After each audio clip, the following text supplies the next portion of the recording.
Kaj je poslanstvo festivala dokumentarnega filma Dokma? Gotovo je osrednje poslanstvo festivala dokumentarnega filma Dokumentarci v Mariboru to, da poskuša povečati zanimanje za dokumentarni film, torej tako med gledalci, kot tudi med samimi ustvarjalci, režiserji. Letos festival poteka že petič. Kaj ste pripravili tokrat in kaj vse se bo zvrstilo še do sobote, ko festival traja?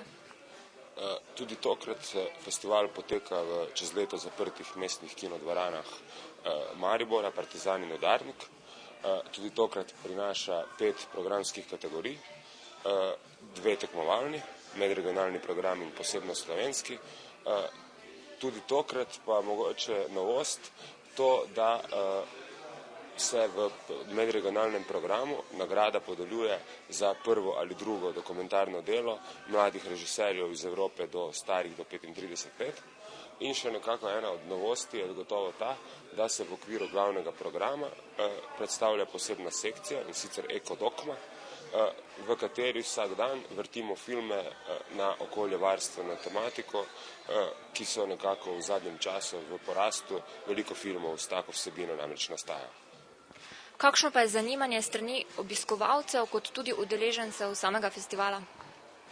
Mi smo prijetno presenečeni, predvsem nad odzivom obiskovalcev, ker mislimo, da so obiskovalci ta festival vseeno sprejeli in beležimo več obiska gotovo kot prejšnja leta.